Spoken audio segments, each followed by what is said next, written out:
Good evening, everybody, all you home prescribers. And I know I'm bang on 7, so I will just ramble for a bit to give you time to get in. Anybody who's joining me live this evening, just cut my fringe today and it's a bit weird. Anyway, I digress. Good evening, Helena. You're very, very welcome. Haven't seen you for a long time. Hope all the family are well. I know they're all very grown up now, but thank you for joining. And if anybody is watching on the replay, always great actually to just put the hashtag replay in your comments if you're going to comment on anything, because that's just helpful for me to kind of understand who's watching when, and then I can schedule things accordingly. Tara, good evening. You're equally welcome. How are you? And how's the family? And yeah, let me know that obviously you can hear me and see me okay before I launch into things. Today is, well, not today, but this week is International Women's Day.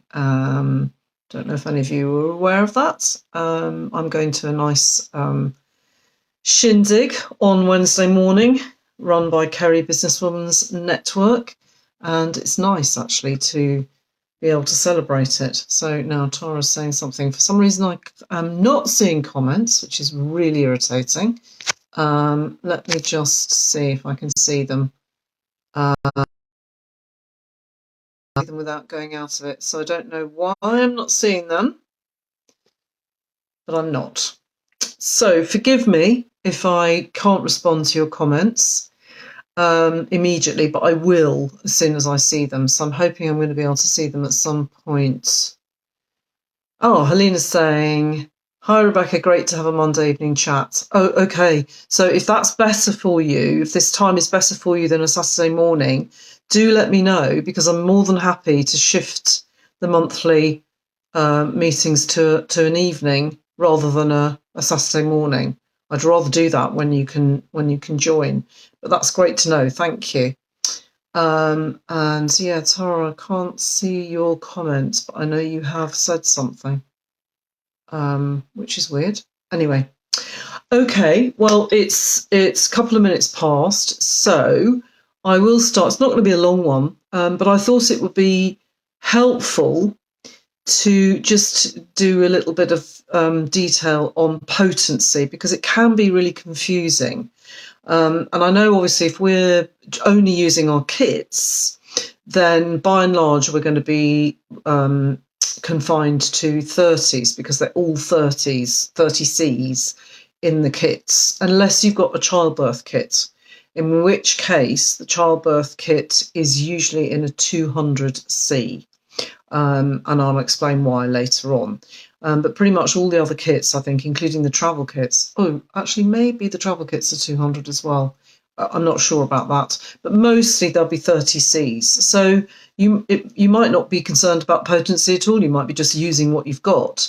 But obviously we have a choice if we're going to the pharmacies, or you're coming to a practitioner to get your remedies.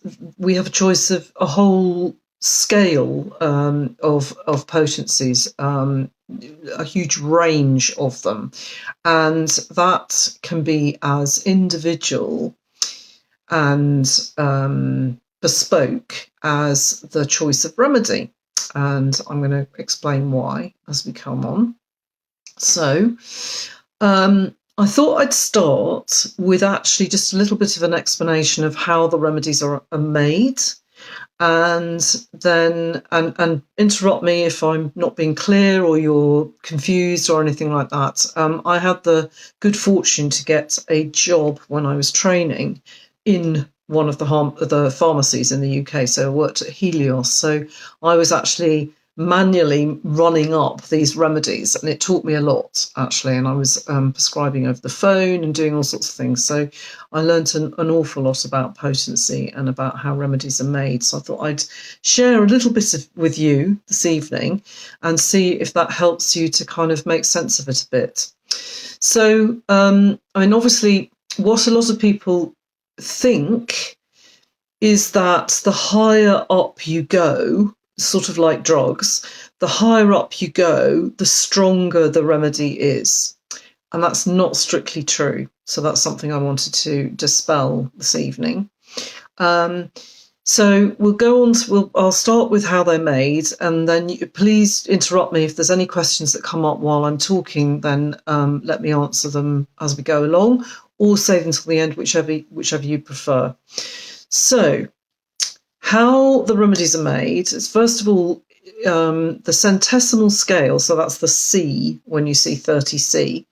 That is the most common potency scale that we use in Ireland, in the UK, in India, in the US, and in a lot of the European countries, but not all of them. So what that actually means is that you're dealing with, when you break down the medicine, each potency, it is in units that make up a total of 100. So what happens is you make your tincture from whatever the original substance is. That becomes a mother tincture. And it's called a mother tincture because everything comes from that. And it's not dissimilar to a normal herbal tincture, but it's not quite the same because it's been energized. So there is a slight difference between a mother tincture and a herbal tincture. And also because there's an additional process involved in mother tincture, it usually costs a little bit more than a herbal tincture, but that kind of depends on what the herb is as well. So you've got your mother tincture. So what the pharmacist does, or somebody like me working there, is you take 1 drop from that mother tincture and you put it together with 99 drops of water, usually distilled water, and brandy or alcohol of some kind. So obviously not your sticky, sugary alcoholic mixes, but something like brandy or something like a very pure vodka, something like that, flavourless, all that. That is obviously your preservative, and there are some that believe that actually that has a role to play in the energising of the remedy as well. But that's a bit of a red herring, so we'll leave that to one side for tonight. So you're putting your 1 drop of mother tincture together with 99 drops of a mix of distilled water and alcohol. And you are then doing what's called succussing it. So if it's in a test tube, which it was when I was doing it, you're banging the test tube on the hand, or actually in the pharmacy, what you do is you bang it on an old leather Bible that used to be used. Now it's just a big heavy book that you just bang it on because it gives a kind of bounce, that leather. But they still have the original Bibles that were used in the first pharmacies. So that succussion is equally as important as the dilution, because it is the succussion that actually energizes it, that actually makes it more dynamic energetically than it would be if it were not succussed. So you're diluting and you're succussing each time. So that process, that first process from mother tincture, is what makes up a 1C. So then you take your test tube of 1C, you take 1 drop of that, and you repeat the process to make a 2C, and so on up the scale. So you can see that by the time you get to a 6C, there's very, very little of the original substance left. You really are dealing, from this point onwards, really, roughly, you're dealing with the energy of the original substance. rather than the material dose that you would if you had got if you'd given the mother tincture or even the original substance. So I hope that makes sense. Let me know. Give me a thumbs up if you're with me so far. So you can also see that actually it's quite a long process. Making up remedies it is a lengthy process, especially if you're doing it by hand. Some of the pharmacies do have machines now, but not all of them, and they wouldn't necessarily be dealing with every single step of the process. So some of it is still done by hand, and that is what I used to do. So by the time you get up to a 900C, so you've got your 900C, you're taking 1 drop of that and you're putting it together with your 99 drops of water and alcohol. That actually becomes what we call a 1M. And that just means that basically it's been run up 1,000 times. And rather than saying 1000C, it's easier to say 1M. And then the common potencies that are used after that point would be that it actually then jumps to a 10M, a 50M, and then something called a CM. Now, those are not potencies that you would generally be using as a home prescriber, but those are potencies that certainly I, as a practitioner, would be using quite regularly. So that is pretty much the C potency. And you can see, this is why we call it an energy medicine, and it's also what leaves it open to criticism by those skeptics who say, oh, there's nothing in it, it's quackery, there's nothing left of it. But there are plenty of studies these days done by quantum physicists and biologists, actually, to prove that when you do that process, that actually a lot of the time substances become more powerful, more energetic, and that water also is not an inert substance. It actually has a memory of its own, and it has the ability to enhance the power of things within it. So there's all sorts of branches of science that are kind of catching up with how homeopathic remedies are made. And the reason for this dilution is because originally Samuel Hahnemann, who was the founder of modern homeopathy and kind of formalized homeopathy, he was completely fed up with a lot of people in his day, which is kind of mid 18th century, were just being poisoned by the medicines that they were being given, because the medicines were largely really toxic and the dosing was very hit and miss. So quite often people would just die rather than get better because they've been poisoned by the medicines. Some would say not much has changed, but let's not go there. So he was very keen to eliminate any risk of side effects or death, clearly, which is a fairly major side effect. So he was an early experimenter of diluting the substances that he was using so that wouldn't happen. And this is where we've got to.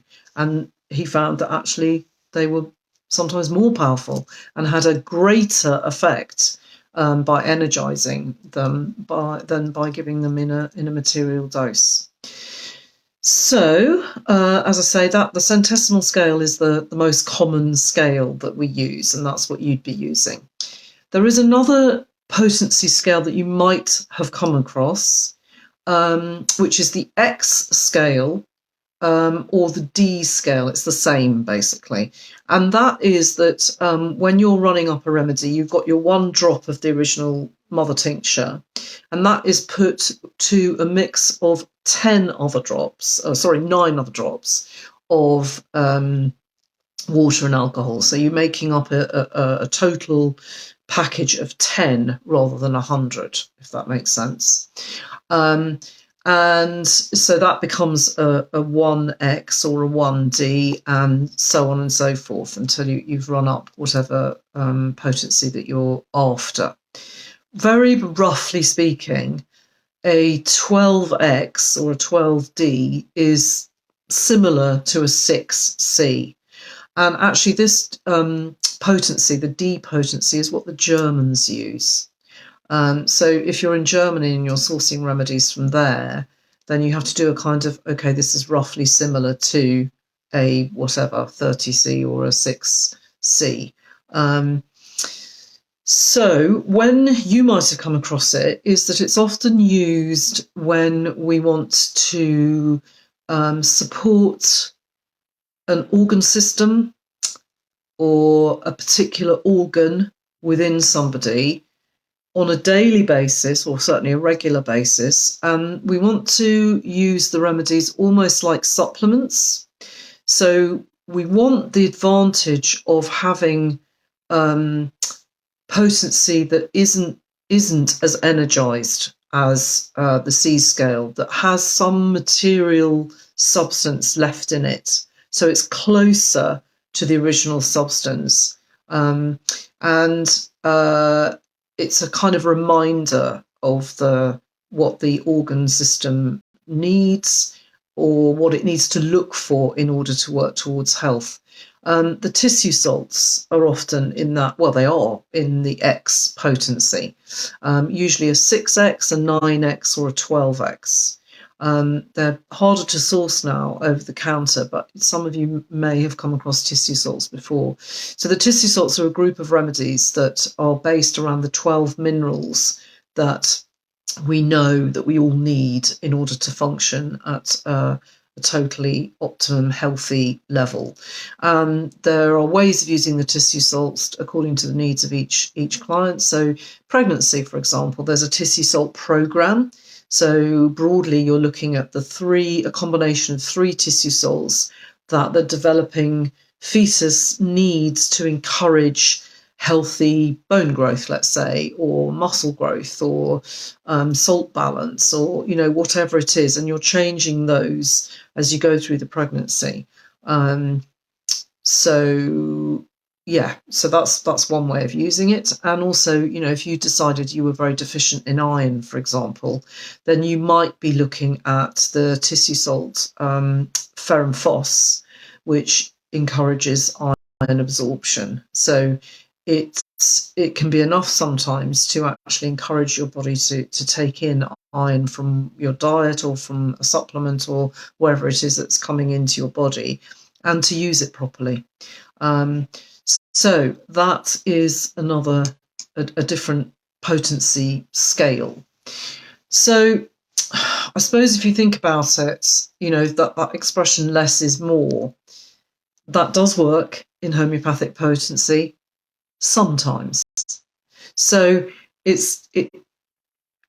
I'm trying to be as precise as I can, but what I'm giving you tonight is really a kind of guideline. And in each case that you're going to come across, if you're deviating from a 30C, it will depend on the needs of the client as to which way you go, whether you go low or whether you go higher. So a lot of the time, the thing to remember is that the more diluted a potency is, a remedy is, that means it's also been succussed more times. So it's more energetic. And that doesn't necessarily mean that it's stronger as such. It just means that it has a higher vibration, and therefore its ability to resonate becomes wider and deeper than it might do if it's down in the lower scales. So its capabilities, its potential gets more. And depending on the case, sometimes that can mean that it's more gentle than a material dose, but not always. So the flip side of that is, if it's too dynamic, too energetic for somebody with very compromised health, so maybe somebody who's very elderly, very weak and elderly, doesn't have much capacity left, or somebody who's got multiple autoimmune diseases, or multiple chronic diseases altogether, then that might mean that it's actually too dynamic for them to utilise. So they will either not be able to do anything with it, or it may well aggravate things. It may well stir things up too much, and the effects of the healing that's been instigated will be too uncomfortable. So therefore, we'd keep it down at the lower end of the scale. So does that make sense so far? Just let me know if it does. Yeah. So coming on to the next bit. Yeah, so we're kind of, the potency and the way that remedies are made is very much in line with one of the core principles of homeopathy, which is the minimum dose. So the minimum dose is not about slavishly sticking to, I must only give one pill, because that's what homeopathy is, which you'd be surprised lots of people still have in their heads. It's about giving the minimum amount needed to affect a healing response. So that's going to be different in each person. And therefore, we give the minimum amount of potency needed, the minimum amount of repetition. So we always stop when we see some kind of relief and we wait. And if the remedy needs repeating, then we repeat it. But we don't repeat it unless there's an indication for it again. So sometimes you might start with a low dose and you might gradually, you might repeat that and have a good response. And then it seems to just stop. It seems to plateau and they don't get worse, but nothing more happens. And if you think the remedy is still indicated, then I would be going up to the next potency, because sometimes it's the potency that runs out. It stops being effective rather than the remedy itself. So it's always worth trying if you've got more than one potency in your remedies. So very, very broadly, the guidelines would be 200C and lower. So that would broadly for you would be the 30s, would be the 6s, or something on the X scale, would be for more physically active dis-ease or expressions of dis-ease. And there would be some homeopaths who would tell you no, not even the 200, it would be 30C and lower. So when I say 200, that's my guideline, that's my experience, if you like. So that's what you're dealing with when you're looking at acutes, broadly speaking. Although 200C when I was training used to be, that's what you gave in an acute, and especially when you're dealing with children's acutes, because broadly they would have quite good energy, and you're matching the energy of the patient and of the disease with the potency. And 200 is just tipping into being energetic, but not too far up the scale. It's a minimum to where you are when you're dealing with acute disease as opposed to chronic disease. So that's a broad guideline. And then anything above a 200C, I would be wanting to see some kind of mental, emotional, or spiritual input into, that's been a component in the disease state. So, you might be looking at, I don't know, something like grief, let's say. If there's dis-ease come from grief or suppressed anger or something like that, you may well be looking at something above a 200C. But if you've got the remedy right, then any potency will do something. It'll just mean that you'll need to repeat it more often than you perhaps need to. So my advice there basically is that if you've been repeating a remedy in a 30C and it has done good work and it seems to stop working, and you have reviewed your case and you still think, yep, it's still that remedy, then don't abandon it. Just go up to the next potency, to go to a 200 if you've got it, if you've got access to it. And a bit later on, I'm going to come on to what you can do if you haven't got access to higher doses or lower doses. So the 30C is regarded by most as a sort of safe, middle of the road potency that is just energetic enough to do what it's meant to do, but not too energetic as to cause possible aggravations or, go in too deep, if you like. So that presupposes, however, that there is danger in higher potencies. And I don't really subscribe to that belief. So I don't want you to be frightened of something dangerous happening if you do have to go higher. But largely that won't be the case because you will be using your kits most of the time, I would imagine. So when you're thinking about matching, finding your similimum when you're prescribing, you're looking for a similar remedy because you're looking for a remedy that is similar to the set of symptoms that your patient is experiencing, but you're also matching the energy of the disease and the energy of your patient to your choice of potency as well. So I hope that makes sense.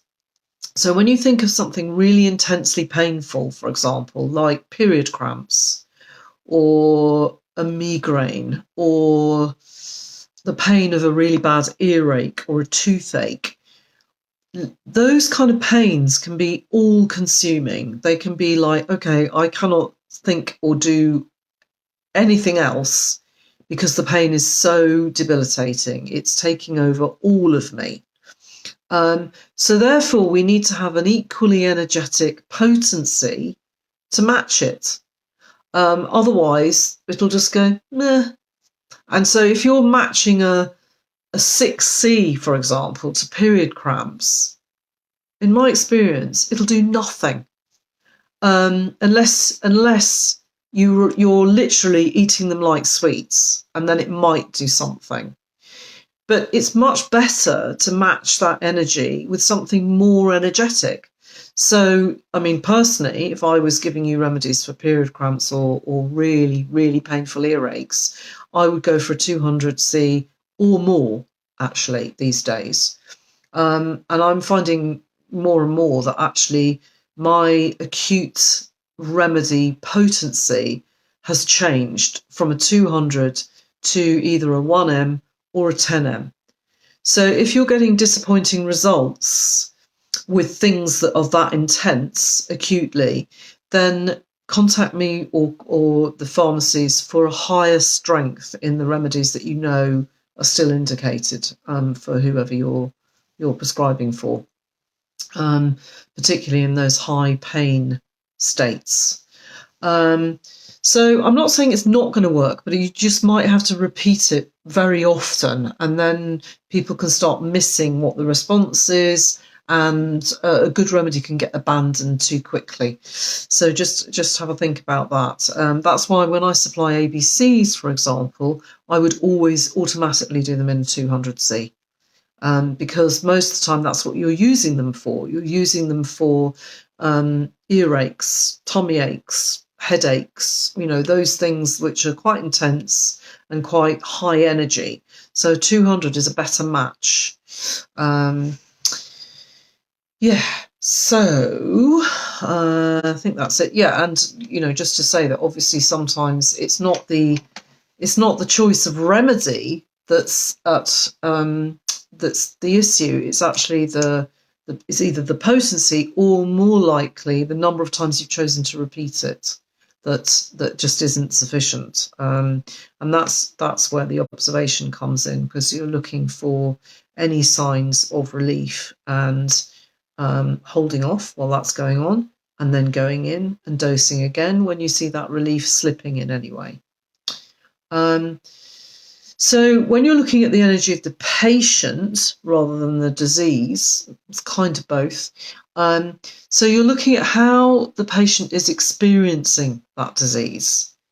If you think about the energy, if you've got somebody in front of you who's just really thrown down, really weak, can barely stay awake, is just nodding off all the time, is pale, and just you can feel that really down energy. That's very, very different from a screaming, red-faced toddler who's throwing things and is generally reacting in a big, energetic way.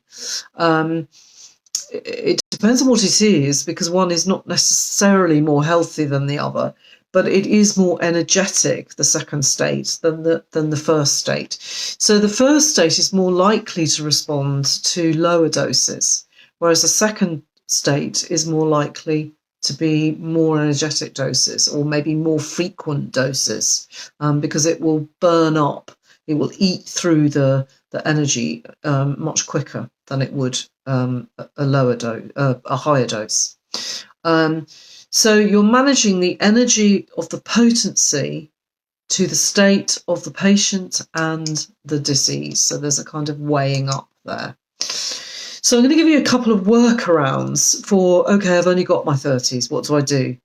Well, always remember that the remedy you've got is always going to be better than the remedy that you haven't got, which sounds like a facetious thing to say, but it's worth remembering. And it's why often if somebody rings me and the shops are shut, you can't get hold of anything else, and the right remedy, the one right remedy, is not a remedy that somebody is going to have in their kits.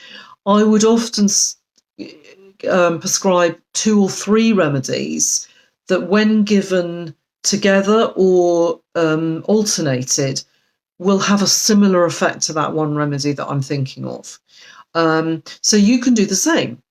So I would say, and I've said this before, that if you are really torn between 2 remedies, or possibly even 3, wouldn't go more than that, that you can alternate them. And I would say for you, do alternate rather than sticking them together, because then you can get clarity over what's doing what. And if you think one of them isn't really doing anything, then you can just drop it and you've got your right remedy.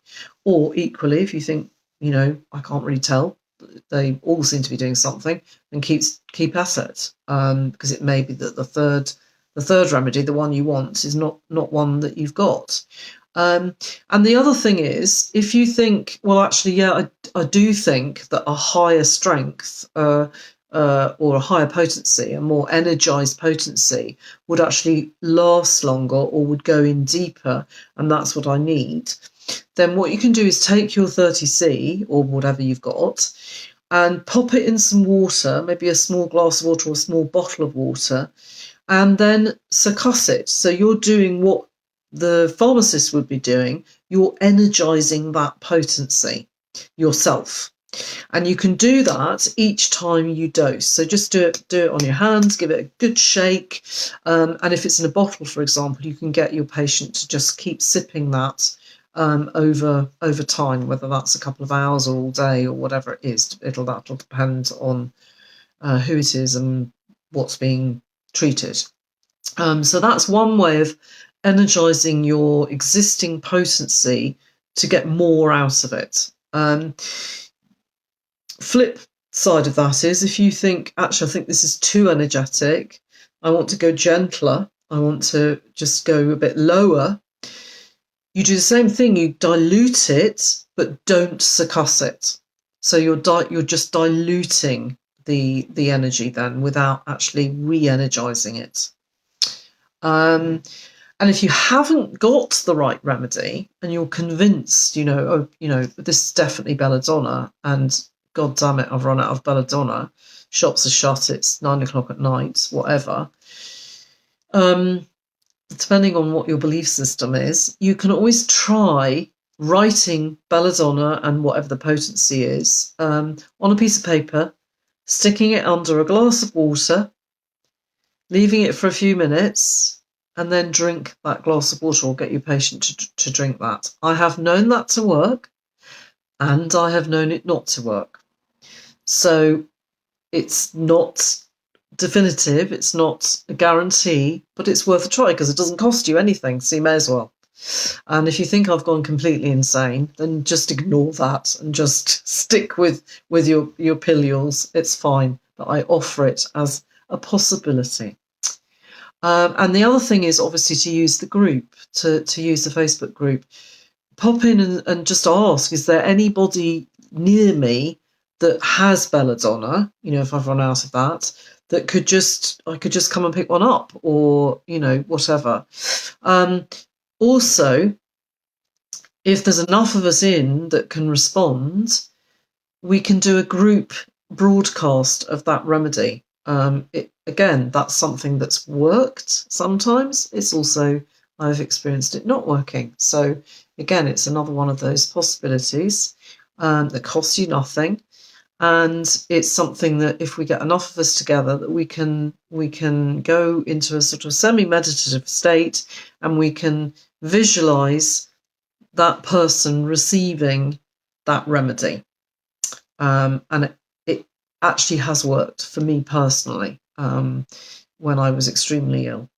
So that's another possibility if you're open to it.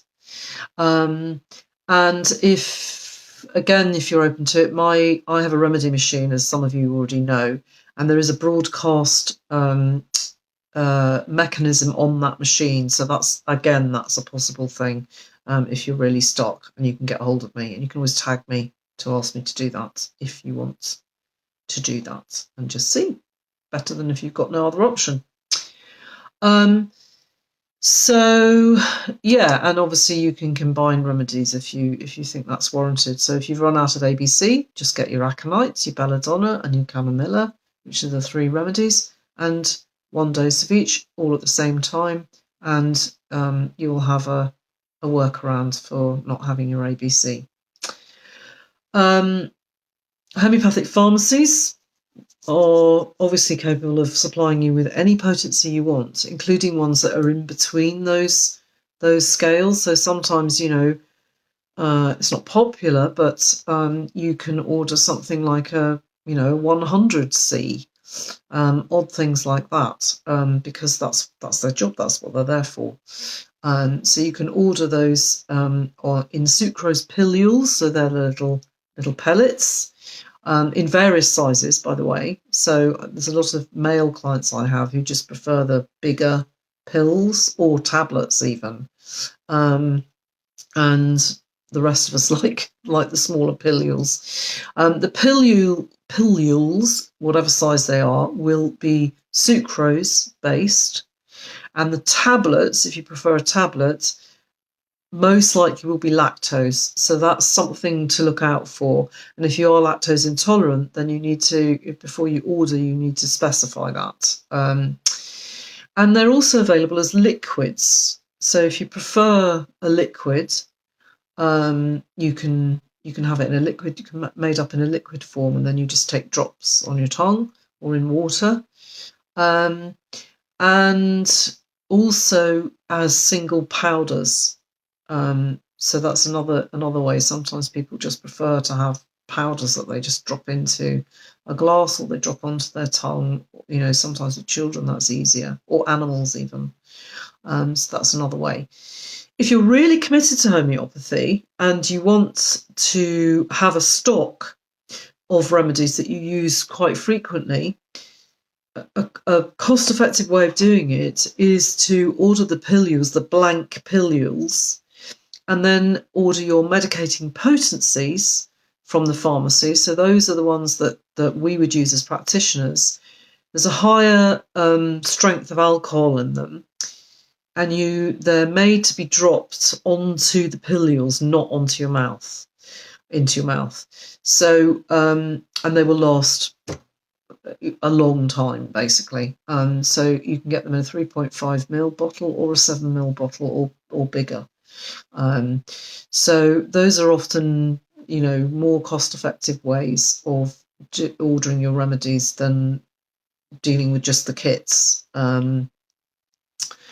Unfortunately, the UK pharmacies are currently not supplying to Ireland, not posting out to Ireland directly at all after Brexit, which is a pain in the butt, frankly. They will do it if you have an An Post address PAL address. So that's an address basically that's in the north or in the UK that they will then send on. But you will be paying imports on for medicines coming in. So basically, now that the UK is not in the EU, the Medicines Act stipulates that they cannot send anything that's classed as medicines to an EU country. So that's what the problem is, without tons of paperwork. And most of the time, the homeopathic pharmacies are not rich. Then they don't make tons of money. And at the moment, they're not prepared to go through all the bureaucracy involved with sending it, which is a great shame. And I hope it's going to be rectified, but that's the situation so far. So for those of you within Ireland, you just contact me and I'm happy to do what I can to supply whatever I can. So don't let yourself run out, basically. That's just about it. That's all I have to say on it. If there's any questions you've got about what I've said or anything arising from Potency or anything else, it doesn't matter. I'll open the floor to any questions that you might have this evening. Fire away and I will do my best. And if you're watching the replay, not too late, any questions, pop them in the comments and I will get back to you. But yeah, I hope that explains a little bit about Potency, a little bit of demystifying maybe, or perhaps I've confused you even more. Let me know either way. Not sure who's still watching. I think one of you is. Yeah, there's somebody still there. Don't know why I can't see your comments, but I can't. So maybe you are commenting and I can't see them. But let me just check. Let's see.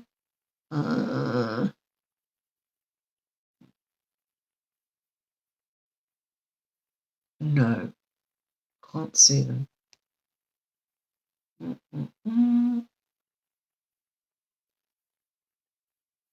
No, not playing tonight. Okay, well, if nobody has any specific questions this evening, then I'll leave you to your Monday nights. And let me know if anything arises from it.